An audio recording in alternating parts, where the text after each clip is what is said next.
Hello, everyone. Thank you for joining us to review the PA Act 101 Annual Report template for the 23-24 academic year. My name is Ted Herman, and I will be your host today. Joining me from FIA is Brad Fisher. In a few minutes, Brad will be talking you through the 23-24 Act 101 Annual Report template. Before we begin, I'd just like to go over a few administrative items. This webinar was previously recorded. The Act 101 report template, instructions for the year, and a related memo were previously emailed to all Act 101 directors. The template and instructions are also available at fia.org/act101 on our website. If after the webinar you need additional support in completing the template, please email act101@fia.org to request a technical assistance meeting with Brad from our reports team and either myself or Abby Gabner from our operations team, and we will get that set up for you. The purpose of this webinar is to walk you through the 23-24 academic year Act 101 reporting template and guidelines. The template has 7 sections or tabs. 1, general information, 2, academic performance, 3, retention, 4, credential completion, 5, financial aid, 6, budget and finances, and finally 7, student roster. For the 23-24 academic year, the deadline for the completed report is June 30th. Extensions past June 30th, 2024 will be considered on a case-by-case basis and will only be granted for a short duration. Please email act101@fia.org if you require an extension beyond June 30th, 2024, and also provide the reason for this request. If your extension is granted, you will receive a confirmation with your revised due date. Final disbursement for the Act 101 program will be sent after the annual report is received, reviewed, and verified as complete. If your institution owes a refund for the year, you will receive notification at this time as well. Thank you for viewing today, and I will now hand the presentation over to Brad. Thanks, Ted. Hello, my name is Brad Fisher, and I'll be the one walking you through the 23-24 Act 101 reporting template. For viewers who have reported data in prior years, this template is largely similar to the 22-23 reporting template. Let's start by looking at the General Information tab. FIA highly recommends that when completing the report, you start with this tab and go in order from left to right, ending with the Student Roster tab. This tab is unchanged from last year. First, you must select your school from the available drop-down list located in cell C3. I'm going to select the fictitious FIA University as an example. Once you have selected your institution from the drop-down list, the top row on every tab in the template will auto-populate with your school's name. In addition, the OE code just below the school drop-down list will have auto-populated as well. Starting with G1, the full and part-time budgeted headcount is whatever headcount you owed for this allocation budget for the 23-24 end-of-year student serve report. In this example, FIA University had 200 budgeted Act 101 students. G2, the full and part-time served headcount, represents the number of students that your school served, including students who are not a part of the per capita allocation. In this example, FIA University served 205 Act 101 students. This means FIA University had 5 students who received Act 101 program services but were not part of the per capita allocation. The last value needed on this tab, G3, is a subset of the G2 population who are veterans. In this example, FIA University served 3 Act 101 students who are veterans. Also, we would like to point out that FIA has included validation rules for certain cells to help schools to correctly complete the data. For example, on this slide, if you attempt to enter a budgeted head count which is less than the 40 students or greater than 300 for cell G1, you will get an error message since the minimum size of an institution's Act 101 program is 40 students, and the maximum number for which FIA will provide funding for is 300 students. With that said, The number you entered for G2 can be greater than 300 students if you serve more than 300 students through other resources. For other validation example on this selection of the report, if you attempt to enter a veteran served headcount, which is larger than the overall number of Act 101 students served for cell G2, you will get an error. Many of the input cells within the annual report template have data validation rules to ensure the correct entry of data, and I will point out a few as we continue to discuss the annual report template. Next, we will move on to the academic performance tab. On the academic performance tab, we ask schools to report the number of courses attempted, courses completed, and cumulative GPA for both Act 101 students, as well as all Pennsylvania students, credential-seeking undergraduates. On this tab, there are two columns where you will be entering the same metric for two different populations. The first column is for the Act 101 students you served, while the second is for all Pennsylvania resident credential-seeking undergraduates enrolled at your institution. For both populations, there are 7 measures to enter. The first, in A1 and A8, is the head count of students who looked at least one developmental course. The next, in A2 and A9, is the number of developmental courses attempted by those students, followed by the number of attempted developmental courses that were completed in A3 and A10. Please keep in mind that this is the number of courses, not credit hours completed. The last measure related to developmental courses is the average GPA earned in the completed courses in A4 and A11. The next 3 rows are the same as the 3 above, using college level courses instead of developmental courses. Again, you should enter the number of courses attempted, how many of the attempted courses were completed, and the average GPA earned in the completed courses. Please note that there should be no overlap between reporting for college level and developmental courses on this tab. That is, we assume that a course cannot be considered both developmental and college level for the purpose of this reporting. The overall GPAs for students taking developmental and college level courses should be based on those students who were awarded grades on a 4-point scale to 2 decimal places. Also, please keep in mind that there are also embedded validation rules in this section as well. For example, if you attempt to enter a count in student taking at least one developmental course that is greater than what you entered in G2, the student served head count on the general information tab, you will get an error. Next, we move on to the retention tab. The reporting on this tab helps us track the retention rates of full-time Act 101 students.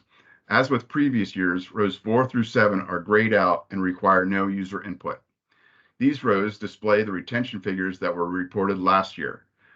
For the 2017 through 2022 cohorts, row 3 displays the cohort that should be reported for the column rows 8 and 9, containing the number of full-time cohort students who graduated or transferred out during the 2022-23 academic year. And row 10 is the number of full-time cohort students who were enrolled in full-time as of 2023. Using the fall 2021 cohort as an example, we would say that Fee University had 12 full-time students from the fall of 2021, full-time cohort enrolled in the fall of 2022. During the 22-23 academic year, 1 of the full-time students graduated and 2 transferred out. Finally, 9 of the fall of 2021 full-time cohorts remain enrolled in the fall of 2023. Any student who left your institution and have since returned should be counted in the original cohort year. In some cases, this may result in R33 and R34 being larger than the number enrolled. For example, say 7 full-time students, for example, graduated and 9 transferred out. We get a message that informs us that we reported more graduates and full-time transfer students than we had enrolled. Select yes to override the report, the higher number of graduates and transfers. The final column, column O, is slightly different from the rest. Instead of a specific cohort, it represents the entire Act 101 population, regardless of which cohort they belong to, or full-time or part-time enrollment status. R40 is the total number of Act 101 students from any cohort, both full-time and part-time students, who were enrolled in the fall of 2022. R41 should contain the total number of Act 101 students who graduated in 22-23, regardless of their cohort or full-time or part-time status. And R42 represents the total number of Act 101 students who transferred from your institution in 22-23, regardless of their cohort or full-time or part-time status. Finally, R43 is the total number of Act 101 students who were enrolled in the fall of 2022, who are still enrolled at your institution in the fall of 2023, regardless of the cohort and enrollment status. Using FIA University as an example, we would say that of the 75 Act 101 students enrolled at FIA University in the fall of 22, 50 were enrolled in the fall of 2023. In addition, 7 students graduated and 9 transferred out in 22-23. This concludes our overview of the retention tab. We will now move on to the credential completion tab. The credential completion tab for full-time Act 101 students is almost the same as it was last year. The only differences are data collection now starts with the fall of 2018 cohort and ends with the fall of 2023 cohort. Like last year, you'll notice that except for the fall of 2023 full-time cohort, row 4 is grayed out and will be populated with the fall enrollment figures entered in the last rows of the retention tab. CC36 represents the number of full-time Act 101 students who first enrolled during the fall of 2023.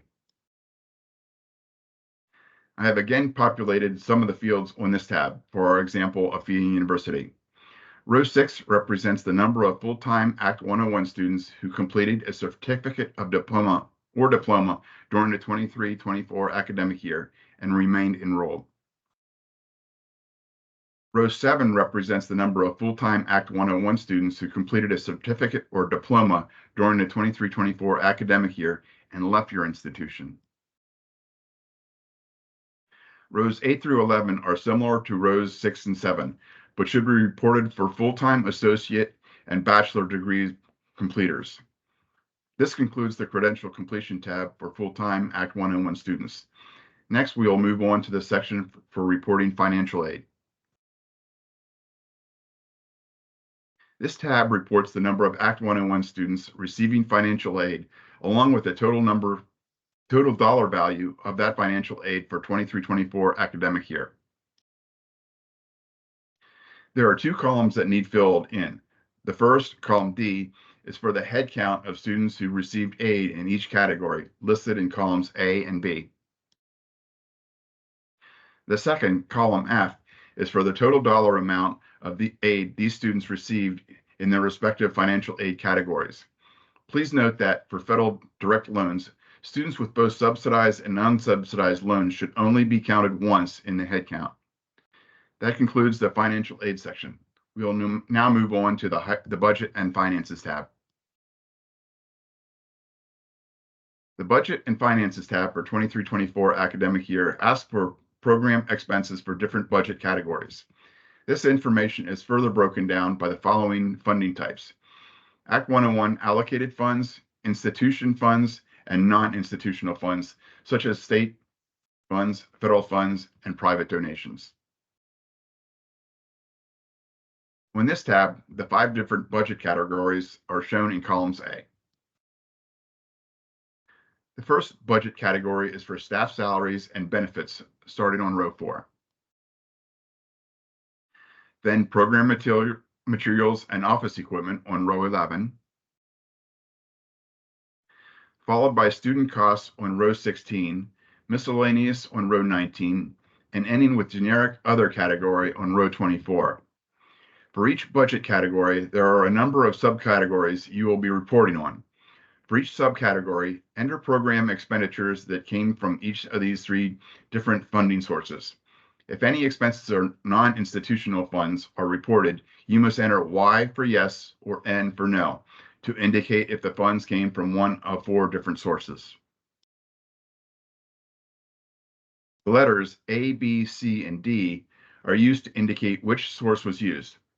Definitions for these letters are located at the bottom of the page. R80 is the automatically calculated match percentage. It represents your total institution funds as a percentage of your entire Act 101 budget. For renewal schools, the percentage must be at least 25%. For new schools, it must be at least 15%. If the percentage is not high enough, you will see an error message. FIA is asking institutions to report actual expenditures for each budget category listed on this tab. Next, we will move on to the student roster tab. Please provide an all-encompassing student list for the 2023-24 academic year Act 101 program. This means that the student roster list should represent all of your 23-24 Act 101 students served, regardless of their cohort year. You'll notice that the example we show on this top slide, how you will get an error message in rows 3 and 4 if you don't enter SSNs for all of the students in the student served count list on the very first tab template in cell G2. Once the number of SSNs match the number entered in cell G2 on the General Information tab, it changes to green to let you know there is no longer a potential error. The SSNs that appear on this tab must be 9 characters long, including leading zeros. They also must be unique. If duplicates are found, a warning bar will appear at the top of the page. Please fix any duplicate SSNs on your list. This concludes my walkthrough of each tab of the template. I will now hand the presentation back to Ted, who will go through some of the details regarding the submission of your annual report. Thanks very much, Brad. As a reminder, the due date to submit the 23-24 Act 101 annual report is June 30th, 2024. If you are unable to submit your completed report by this due date, please email Act 101 team to request a short-term extension. The final payment for the 23-24 award year will not be sent until your annual report template, certification, statement, program summary have been received and reviewed as completed by FIA. While FIA may be able to provide some degree of flexibility to schools, limited extensions are considered on a case-by-case basis due to FIA's own reporting requirements for the program. We appreciate your understanding and your attention. The 23-24 annual report should not be uploaded until all required sections are complete. Reports submitted with incomplete sections will result in withholding of your final payment until the completed report is received. Act 101 institutions should include the following 3 documents when submitting the annual report. Act 101 program summary. This should be a description of the program from the 23-24 year. It should include the number of full-time and part-time students served. This should match your numbers on the General Information tab or the first tab of the template.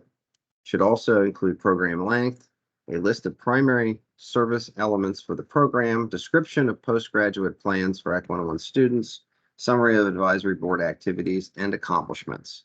Also, please include any changes from primary service elements you indicated would be part of the program for 23-24 on your application for the year. The next document is the Act 101 Institution Statement of Verification. A statement of verification attesting that all program requirements set forth in the program regulations and guidelines were met. This must be signed by a duly authorized representative and signatory of the institution. An electronic signature is possible. It must be a type that is acceptable to FIA.